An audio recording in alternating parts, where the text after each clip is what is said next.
our all-in reactions. The start of our Booker Man segment where we book the NXT Invasion. Swerve Me Wrong. SummerSlam was better than All In. It's all coming up next on the Squared Circle Psychobabble.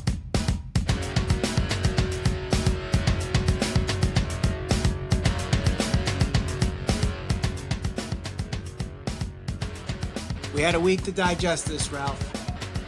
Possibly the biggest independent wrestling show ever. All In. A massive success to many. They gated $500,000. Pro Wrestling Tees gated $500,000. Dave Meltzer, I don't think, had a match lower than 2 3/4 stars. The opening match, I think he scored a little low, but what do you expect from an opening match? So. Yes. So, what are your overall reactions to All In? Well, I think my overall reaction, I definitely agree with everybody. Initially, when I was watching it, I was a little concerned, and that's more so because of the layout of matches. Right. I think what they did was they went heavy with the title matches and some of the bigger matches towards the tail end of the show, which ultimately I thought was it ended up being a good idea. It served them well. Going into it, a couple of the first matches, I was a little nervous because some of the guys that aren't as well known, you had the Stephen Amell match, which was what it was. And I thought it was on a path to disappoint because of how much hype actually went into this. I think a lot of people also believe, at least their initial reaction was, it wasn't exactly what they expected, but then as they digest it, right, it was what they expected. Exactly. That's how. Case in point here, the spot involving Hangman Page, who really impressed me on this show. That dude's money. He's going to be a big star whether he stays in the independent scene or decides to go to WWE. I think he's going to be a big star wherever he is. Well, his whole thing with Joey Ryan, obviously you don't watch Being the Elite. No, I do watch it, but and this will be one of the points I make a little later on. I do watch it. I don't watch it on a consistent enough basis to follow what was going on, but we'll get into all of that. And I think some people that do not follow Being the Elite thought that the Joey Ryan return was kind of unneeded and stupid. Yeah. But if you watch Being the Elite, you thought it was a great spot and a great moment in the All In pay-per-view. Right. Me personally, I do watch on a consistent basis, really since the start of the All In announcement. Yep. And the story between Stephen Amell and Christopher Daniels, that Amell is a rookie and Daniels is going to expose him. I thought that was a good storyline coming in. Okada and Marty Scurll, where Scurll was saying that despite being a junior heavyweight, he can compete with heavyweights. And to me, that was the best match of the night. Marty Scurll, you say Hangman Page is going to be a star. I think, unfortunately, if Marty Scurll was 40 pounds heavier, he is the next wrestling superstar. I don't think it matters anymore, and I think these guys are, and this could be another topic for another time, but I think these guys are really setting the precedent for, guys who aren't necessarily your traditional WWE cutout. This is a guy that's going to be 250, 260 muscle-bound wrestlers. I think that they're really putting guys like Marty Scurll or guys who aren't necessarily that, physically imposing, putting them on the map and showing that they can still compete and it can still be believable. Even in WWE, you have Daniel Bryan, but that's a whole nother topic. Right. But, Marty Scurll, despite being 195, has an incredible match with Okada, who's arguably the best wrestler in the world. One could argue that. They told a great story throughout the match. And maybe besides the Joey Ryan return, maybe my favorite spot of the night was where Okada's going for the Rainmaker, and he puts up 205. Mm-hmm. And when he goes for the 5, Scurll grabs his finger and does the finger breaker. I thought that was unbelievable. They protected his chicken wing finisher, that he couldn't fully grasp the hold, so he couldn't get Okada to the tap. Yeah. And the Pentagon Jr.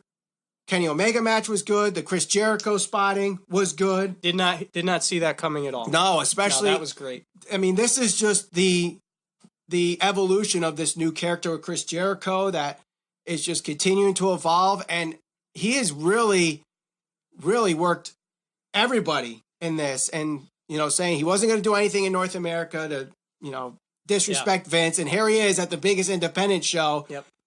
Really with no announcement that he was going to be there, and shows up really to promote his Rock and Wrestling cruise, which is coming up at the end of the month. So I like the move. Do I think he'll end up going back to WWE because of this? This is a question to ask. As far as the main event, they were rushed. They were. They were had to rushed. cut 12 minutes from that match, they Right, said. right. They were rushed, but you couldn't tell initially because of the wrestlers in there. And this was my first time watching Bandito. Mm-hmm. I've seen a few Kota Ibushi matches. I've seen a couple with Rey Fenix with his stuff in Impact and whatever. And Rey Mysterio looked really good. He did. He did not look like he was at the tail end of his career. He looked really good. The Young Bucks looked good. Ibushi looked good. They all looked good for the limited time that they had. And the fact that they were able to cut in with 3 seconds left on their airtime. Don Callis barely got out whatever he was going to say right. to go off the air. And the graphic went up. So, great job. And because I have a TV background, I do take production value. Lower thirds and all that. And all that stuff. And the production value was really, really good. Yeah, and that was one of the things that I was a little concerned about going into this, because if this was being pushed as one of this big event, which it was, and that's the way it was going to be, received and expected from the fans, you didn't want to go into this watching it, at least I didn't want to go into this watching it thinking, okay, this is like a low budget indie show and there's no way this can ever compete with the WWE. I didn't think that for a single second from the beginning of the show towards the end of the show. A couple things here and there, but overall I thought they did a really, really good job, especially for it being their first pay-per-view. Yeah, I thought from the a production standpoint. I thought the camera angles were good. I thought the commentating was decent. Callis was great. Yeah. He was really good. It was good enough. Right. The guy from Ring of Honor, Ian Rakabani or whatever his name is, I don't know exact name, but he was okay. He was a little nerdy at times. I was not a fan of Excalibur. Mm-hmm. I mean, I kept asking you, who the heck is this jackass in the mask? Yeah, well. And it was interesting that they kept bringing different people in for certain matches. Like Emma, who's going by Tennille Dashwood, her real name now, she shows up for the women's Fatal 4-Way match and does some commentating there. She wasn't great. I don't know if she really... I think it was just more the purpose to get her on the show. Right, because she's a recognizable face. Right, and that's the other thing, too. There were a lot of recognizable faces on All In. Like, they really... It had a lot of WrestleMania 1 feeling to it, I believe, where there were celebrities. You had John Mayer. You had members of the Chicago Bears there. You had some all-star wrestlers, Hall of Fame wrestlers from DDP, Tommy Dreamer, Daivari, Glacier, Jeff Jarrett. And these are all guys that... Jerry Lynn. Yeah, there was a lot of prominent guys or recognizable faces spread throughout the show, which I thought really did a lot of good, really did a lot of favors. One of the things I wanted to point out as far as the production... Mm-hmm. The walkouts, the UFC MMA type walkout for the Cody Rhodes. Yes. And I'll call him Magnus because that's probably what he's most known by. Nick Aldis. Yeah, Nick Aldis, Magnus, whatever you want to call him. The walkouts for that. The fact that they did that for that one match, and that's not something you really see in wrestling too often, really added an extra element. It made it feel special, especially the fact that they came out with Jeff Jarrett and DDP and those guys, Tommy Dreamer. And especially if you understand the history of the NWA Championship, and this is something I mentioned to you, understanding that, Tommy Dreamer was one of the guys that was an ECW more or less original. Mm-hmm.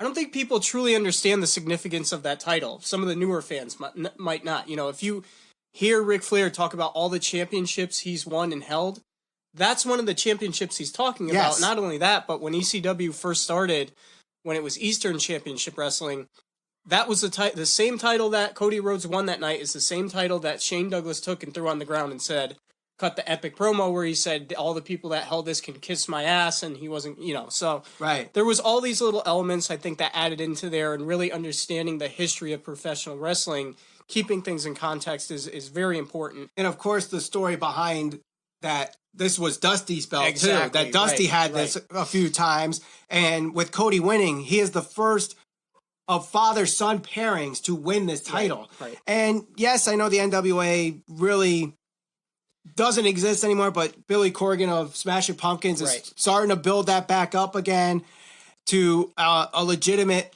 wrestling company and make this NWA World's Heavyweight Championship legitimate again. Magnus or Nick Aldis, whatever you want to call him, did a great job with it. His 20 defenses in 20 days.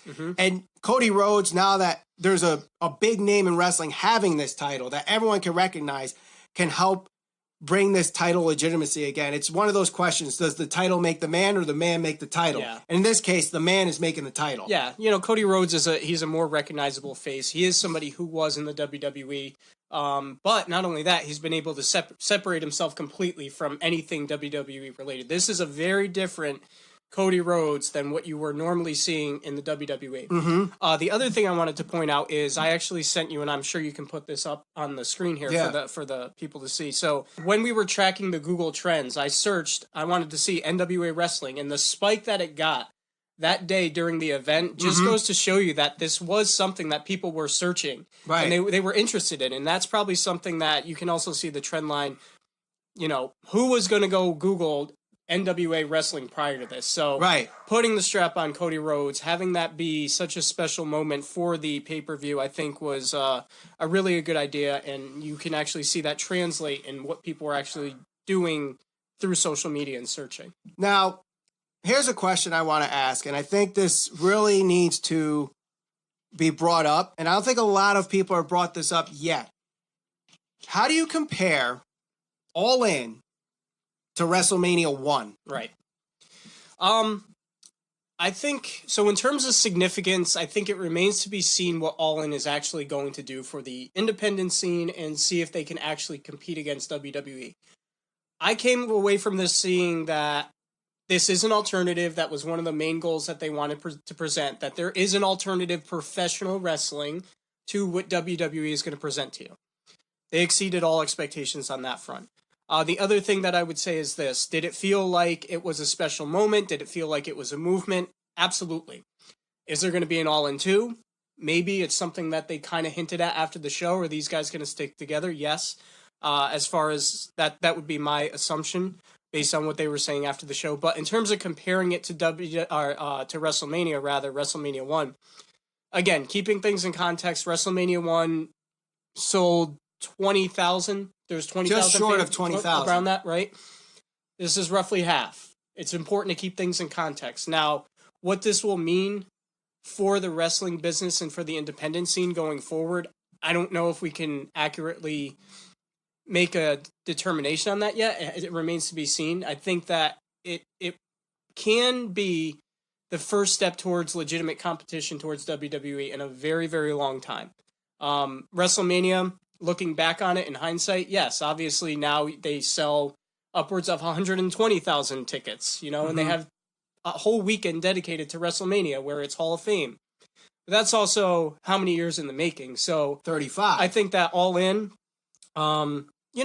it depends on if those guys do end up going to the WWE. If they stick together and they put on more shows and then eventually, they prove that they can successfully create a legitimate company or brand to compete against the WWE, then we can have the conversation, okay, well, the significance of All In. But at the end of the day, this was a very good pay-per-view. I think people really received it well, and it was an important part of wrestling history, I think, that will be viewed as. I think so, too, and I really believe there are a lot of comparisons and a lot of similarities between All In and WrestleMania 1. Mm-hmm.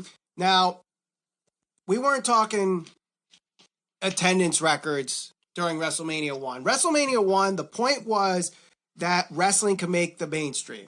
Yeah. At that time. And Vince McMahon created WrestleMania as really an answer to NWA Starrcade, which started in 1983. And Starrcade was kind of the best of the territories, the independent scene. So in Starrcade 83, you had Flair versus Harley Race. Mm-hmm. Ricky Steamboat was on the card. Roddy Piper was on the card. Cowboy Bob Orton was on the card. All these guys were also part of the first WrestleMania. And what Vince McMahon did, especially starting in that mid-'80s, this was his start of the talent raid of the territories, where he was taking the Hulk Hogans, Roddy Pipers, Greg Valentine, Junkyard Dog, Ricky Steamboat. I don't agree with the phrase talent rate. It's just investing in your business. Assets. I understand what you're saying. But what I'm saying is, All In, it wasn't necessarily a talent raid, but the same concept can be said. Yeah. It wasn't one wrestling company. They were taking the best of New Japan, the best of Ring of Honor, the best of... You had an amalgamation of all the top talent of the independent scene. Right. So, in that regard, they're very similar. The other thing, too, is, and I mentioned it earlier, there was a lot of celebrity involvement, which WrestleMania 1 went overboard with Liberace, Billy Martin, Muhammad Ali, and all the different celebrities were All In. You have John Mayer, the Chicago Bears, and Stephen Amell's wrestling. Stephen Amell's wrestling. Mr. T wrestled at the main event of WrestleMania 1. So I think Cody and the Bucks, maybe not intentionally, but they pretty much made their version of WrestleMania without trying to be WrestleMania, because I know a lot of people don't want a WWE type product in the independent scene, but they kind of did that with the pyro and the big Titantron and stuff like that. So I believe time will tell, obviously, but this could plant the seed of things to come, and this could be how Ring of Honor, New Japan Pro Wrestling start becoming the next WCW and compete with WWE. And you saw guys like Pentagon Jr. and Ray Phoenix, who you could see on Impact Wrestling. Impact Wrestling is slowly becoming the ECW. If you watch, you got guys like Sami Callihan who are making every match like a hardcore match, and they're doing all their things. At Don Callis with his influence there, that's slowly becoming the ECW. So this was a great night in professional wrestling. It was highly successful. The matches were good. The storytelling was good. The builds to the matches were good.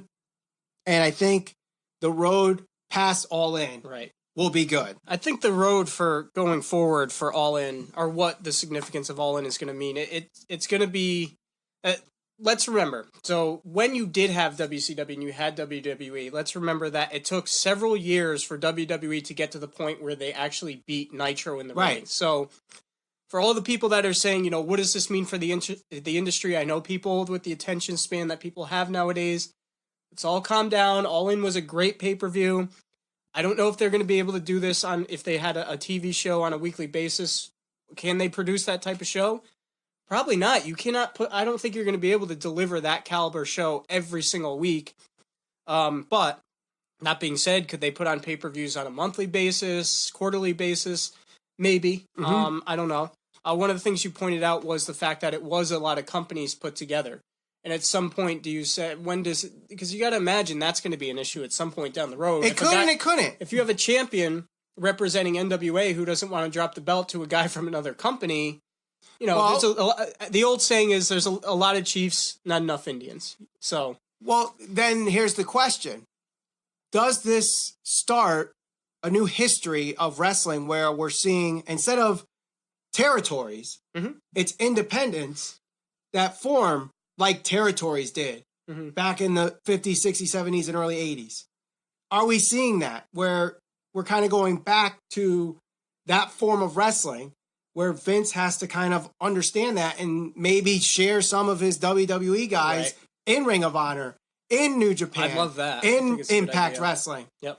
I think Triple H, when he takes over, he sees that and wants to do that. Yep. I don't know if he'll go to the point where he'll share with Ring of Honor, New Japan, but they're already starting to do it with Evolve over in the UK. Progress, I think they do stuff there too. So they're sharing all over the place. So I think in that regard, we could be seeing this new old wave of professional wrestling where things are going back to I don't want to say territories. It's a resurgence of the independent scene. Yes. So that's a good way to put it. Will they end up sharing talent? I think it would be a good idea for them, but I don't know if Vince McMahon's going to want to do that. I know it's something that Triple H has certainly talked about doing and allowing the wrestlers to do. Like we always talk about with having the Raw and SmackDown talent pool being as stacked as it is, allowing people to step away and maybe, hey, all right, go compete on the independent scene for X amount of months and then we'll bring you back. okay, well, now you can keep people fresh. It's not like they're forcing people down your throat. Week after week, you make room for the younger guys to kind of come up from NXT. Mm-hmm. I think it'd be a good idea. And one of the things I wanted to point out to you as well, in terms of what it would mean for the industry or for Ring of Honor and all those companies going forward, is always talking about context, like I said. So WWE has been producing weekly content for anywhere from 3 hours to upwards of probably 10 hours on a weekly basis for, I don't know, 15, 20 years. Well, however long Raw's been around. Well, right? Raw's been around since 93. SmackDown's been around since 99. Yeah. So you're talking 3 hours of programming since 1999. Mm-hmm. Then you have the 3-hour pay-per-views on top of that. So that's 6 hours of programming since around 1999. Yeah. The thing I'm going to point out is this. So for all the people that are going to say a crap on the WWE, after All In, how good All In was and how from this standpoint and that, what it means going forward, All In was amazing. It was a great pay-per-view. I felt like I got my money's worth. There was not a time in that whole 4 or 5 hours where I felt bored. But when you compare one show to however many years of content being produced on a weekly basis, it's important to keep that in mind, because WWE has been able to do that consistently. And while sometimes, myself included, you feel like, all right, well, I'm not getting my money's worth. This wasn't a good match. I didn't get the payoff. It's easier to do it, in my estimation, on one night versus X amount of years for this long. So, can they do that consistently? I don't know. And it's also a matter of making sure those guys stay together, which it seems like they're going to, but they're going to stay together. But the question is where they stay together. So time will tell between now and April 6th, 2019. Right. That's when you'll know exactly where the industry is going. So we have about 8 months before that day. So it's going to be very, very interesting. Coming up next on the Squared Circle Psychobabble, we're playing Booker Man. I'm booking the NXT Invasion. It's coming up next on the Squared Circle Psychobabble. Like what you're hearing on the Squared Circle Psychobabble? Give us a like on Facebook. Facebook.com/SCPB podcast. Welcome back to the Squared Circle Psychobabble. We're playing Booker Man, where I am booking the NXT Invasion. And I came prepared this time. Last time, I tried to do it all in my head, and it didn't work out. So this time, I've got the Booker Man book here with my notes on how I would book the NXT Invasion. And then next week, you have a week to digest this, see how I did, and then you'll write your NXT Invasion book next week. So let me just open this up here. Here we go. Here's how I would book the NXT Invasion into WWE. So first things first, we're going to start at the SummerSlam main event, and we're going to keep everything the same. Same winners, everything. Same winner, same everything. Braun's going to try to cash in. He gets hit by Roman. Brock attacks him. Roman Reigns wins. The exception with this is after Brock leaves the arena, the Undisputed Era come and attack both Strowman and Roman and leave with the copyright graphic up on screen where Cole, Fish, O'Reilly, and Strong are standing over Roman Reigns. The following night, everything's the same again. The Shield come, triple powerbomb Strowman, but the Undisputed Era attack the Shield and again are standing over the Shield at the end of the show. The following week, Corbin makes Strowman versus Reigns at SummerSlam, just like we have. Dolph Ziggler wins the tag titles. You said at Hell in a Cell. Dolph Ziggler and McIntyre win the tag title. So basically everything that we saw this past Monday. Even the heels ambushing the Shield. I'm keeping that in there, but I'm specifically picking out these heels. Kevin Owens, Jinder Mahal, The Ascension, The Revival, Mojo Rawley, and the Authors of Pain. Now we go to the Go Home Raw, which is coming up this Monday. The Undisputed Era tell the world that the WWE's Undisputed Era is about to begin and take the world by storm. So we have the Attitude Era, the Ruthless Aggression Era. This is the start of the Undisputed Era. Okay. At Hell in a Cell, Roman Reigns beats Braun Strowman. He keeps his Universal title. The Revival beat Dolph Ziggler and Drew McIntyre to take the Raw Tag Team Championships. The next night, McIntyre turns on Dolph Ziggler and joins Adam Cole, Fish, O'Reilly, and Strong in the Undisputed Era. And throughout the next 2 months, more people join the Undisputed Era. Kevin Owens, Jinder Mahal, The Ascension, The Revival, Mojo Rawley, they all join forces with this new Undisputed Era. And kind of like the NWO kind of thing. Back on NXT during this 2-month span, Adam Cole has a rematch with Ricochet for the North American Championship. Okay. Ricochet wins with the help of the Shield, who come from the crowd and attack Adam Cole. So Ricochet is still your North American champion. The following week, the Shield again interfere in an Undisputed Era match, this time costing O'Reilly and Roderick Strong the NXT Tag Team Championships. Let's say they lose them to the War Raiders. Doesn't really matter. Raw 2 weeks before Survivor Series. Undisputed Era start Raw with a promo saying that after what happened, this is the start of a war. Okay? Now, throughout the night, Corbin is making these following matches. Fish, O'Reilly, Strong, and Kevin Owens versus Seth Rollins. Mojo Rawley, The Revival, and Jinder Mahal versus Dean Ambrose. Drew McIntyre, Adam Cole, and Baron Corbin versus Roman Reigns, Finn Balor, and Braun Strowman. So it looks like that Reigns, Strowman, and Balor are going to win. They're looking good. They're looking real strong. All of a sudden, everybody comes out. The entire Undisputed Era, this huge faction comes and attacks everybody and stands tall. Now we go to Survivor Series. And the Raw tag team for Survivor Series is The Shield, Braun Strowman, and Finn Balor. During the match, Finn Balor turns. I knew you were going to say that. Finn Balor turns on Raw and walks out.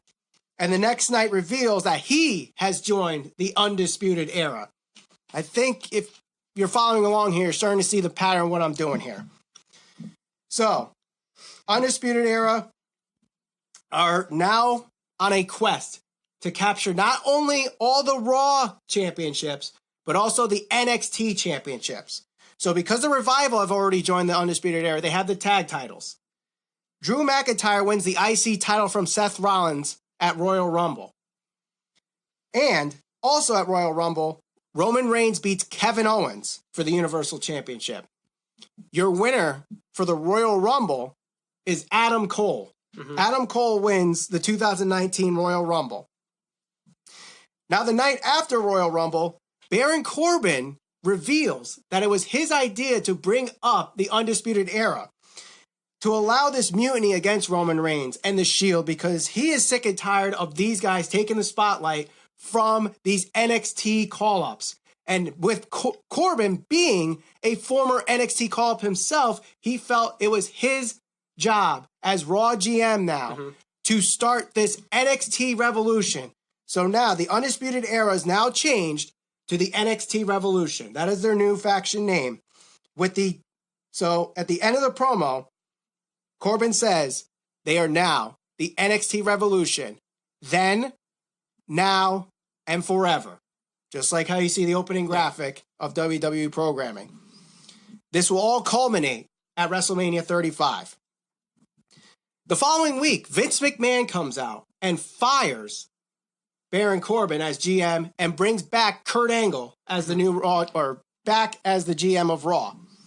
But the following week, Triple H and Stephanie come out and they say that Raw needs to stick together against this NXT revolution. They're sick of this NXT revolution.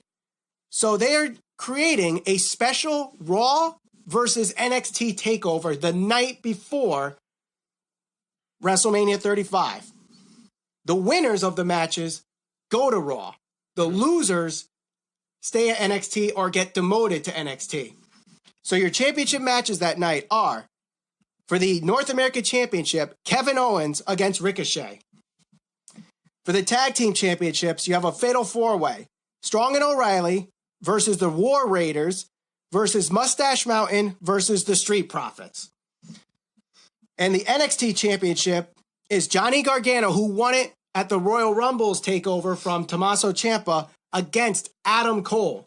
So Adam Cole is already in the main event of WrestleMania. He'll be at the main event for TakeOver. Yeah. So Owens wins. Strong and O'Reilly win. And with the help of everyone in the Undisputed Era, Adam Cole becomes the next NXT champion. WrestleMania 35 comes, the main event. Triple H is the special guest referee. Roman Reigns versus Adam Cole. Mm-hmm. Looks like it's going to be good because now Seth and Dean are on one corner. The Undisputed Era. The main four guys are in the other corner. So there's stuff going on all over the place. It's a no disqualification match, so everyone's getting involved. There's weapons everywhere, tables, ladders, chairs, oh my, everything. Roman's going for the spear. Just as he's about to hit it, Triple H cuts him off, pedigrees him. Adam Cole, 1, 2, 3. Adam Cole is not only the NXT champion, but he's also your Universal champion. And that's how I would book the NXT Invasion. Right. Thoughts? It's good. I would like it. I don't know if I would have included all those guys into the faction, but you know, it is what it is. Well, it's how you view it. So I mean, I couldn't if I really incorporated the whole story with everybody, this would be like a 5-hour podcast. I know. Yeah. So. But the story behind it is that all those guys, Kevin Owens, Jinder Mahal, they're all NXT guys. They were all NXT call-ups. So it's really all these NXT call-ups joining forces. And at one point I had Bobby Roode joining. So, you know, and I didn't want to keep it involve SmackDown either. I wanted this to be strictly Raw. Because Raw's the flagship. And if NXT is going to do an invasion, go after that, just like the Nexus did. Only this time, NXT prevails. Yeah. So mine's going to be some similarities, but it will be very different. I already have a few things I'm kicking around. So next week I'll go over that. Let's have people vote on who they think was better. All right. So let us know what you thought of the way I would book the NXT Invasion. Comment below. Tell me what I did right. Tell me what I did wrong. Trust me, I have thick skin. I don't care that you're going to be negative about me. And watch the other videos that we have here on the Squared Circle Psychobabble. When we come back, it's Swerve Me Wrong, where I have to convince Ralph in 10 minutes that SummerSlam of 2018 was better than All In. It's coming up next on the Squared Circle Psychobabble. Like what you're hearing on the Squared Circle Psychobabble? Give us a like on Facebook. Facebook.com/SCPB Podcast.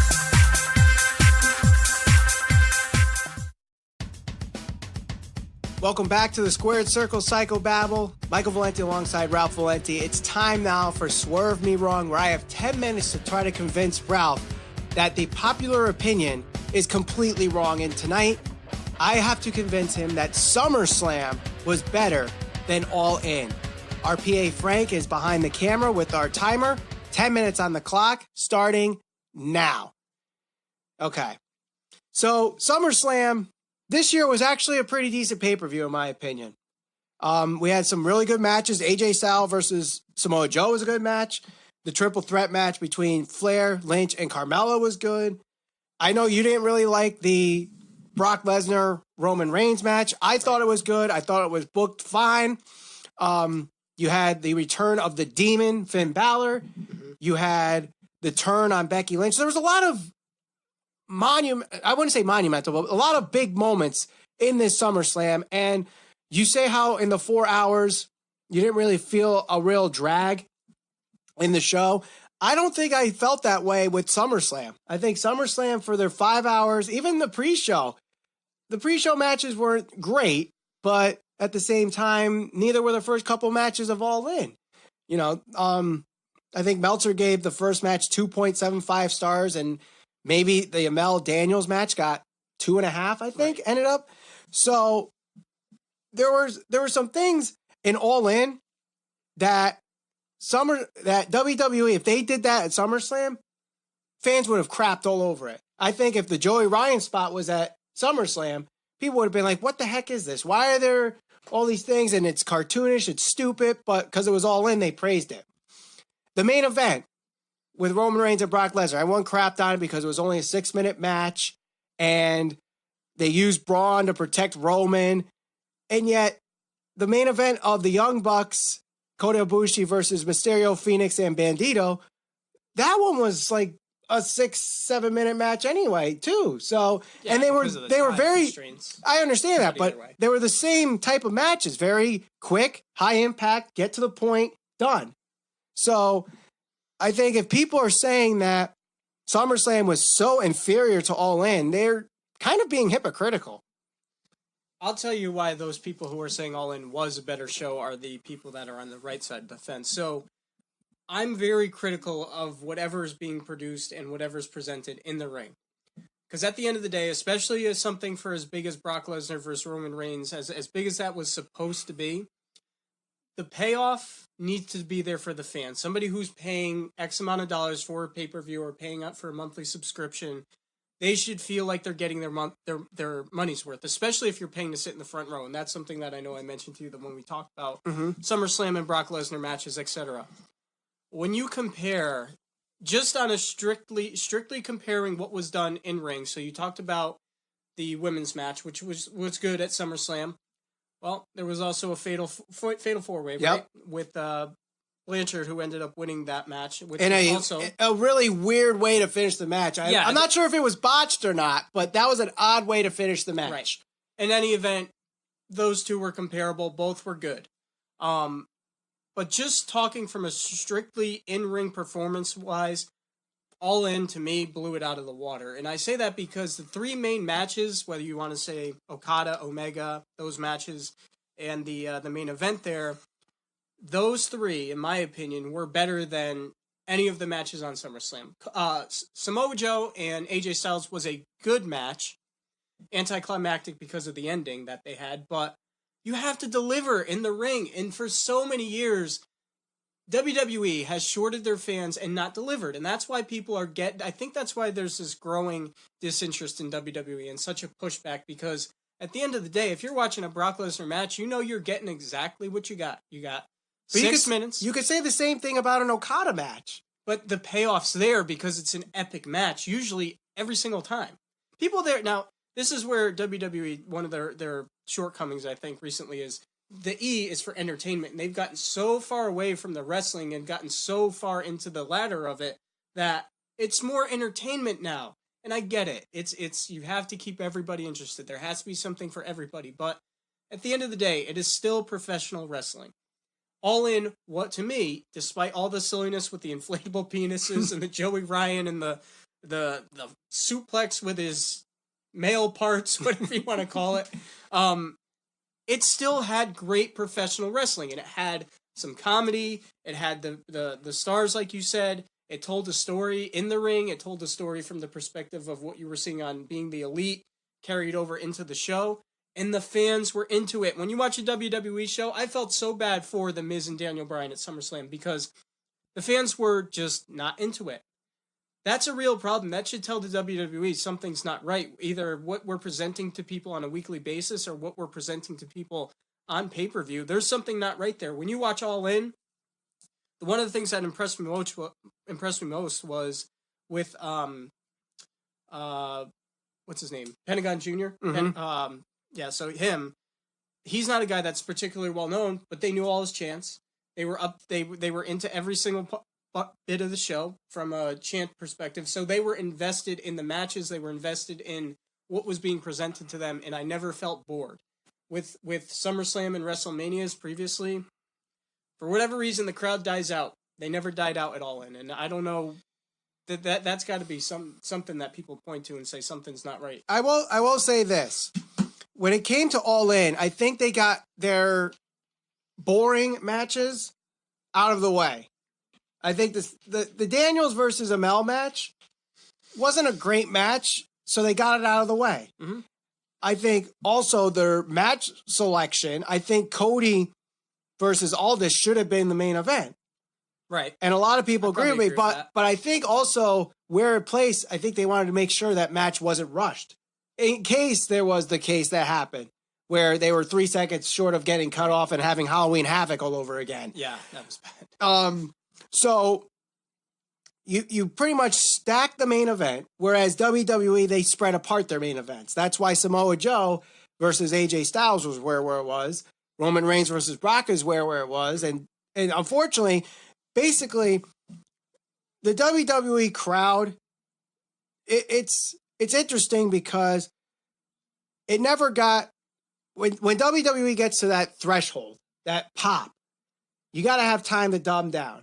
And when I don't disagree the with reaction from AJ and Samoa Joe's match created that high threshold reaction that unfortunately was followed up with Daniel Bryan versus The Miz, and because you have to the adrenaline dump. The adrenaline dump was during that match. So that's what happened. So WWE also faults at this whole, trying to keep it consistent.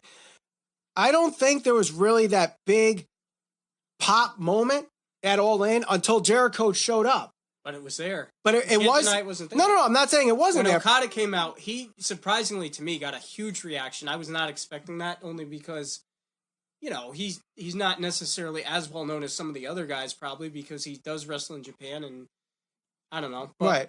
He did get a good reaction from the crowd. But overall, I think throughout the 5 hours of SummerSlam, I was definitely interested in all the matches. I think all the matches were good. Yes, you had your squash matches with Strowman, your squash match with Balor, your squash match with Ronda, and those are fine.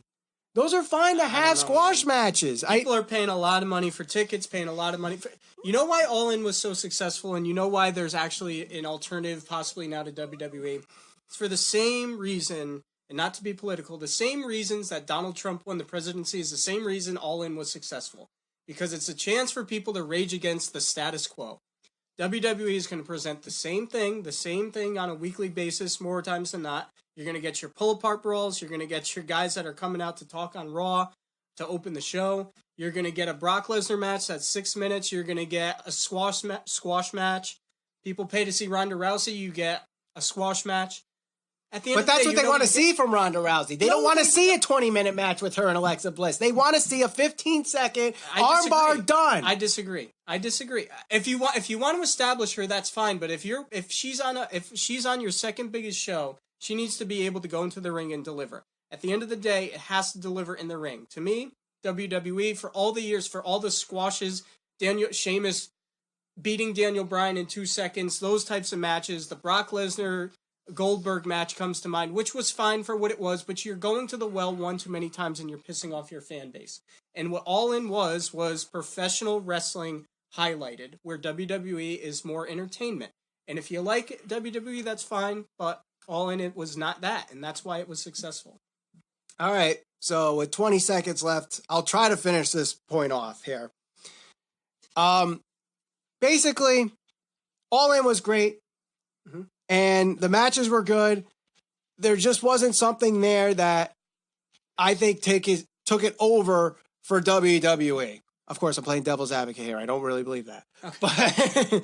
But I think All In just needed that one major thing. Special moment. That special moment. Maybe it was the Chris Jericho moment, but I didn't see it where SummerSlam had it with Becky Lynch. I didn't see that with All In. Okay. So maybe that's the tipping point there. What do you think? What show was better, All In or SummerSlam? We'll talk to you all next week on the Squared Circle Psychobabble. It was a great show. For Ralph Valenti, my name is Michael Valenti. Talk to you all next week. It's the Squared Circle Psychobabble.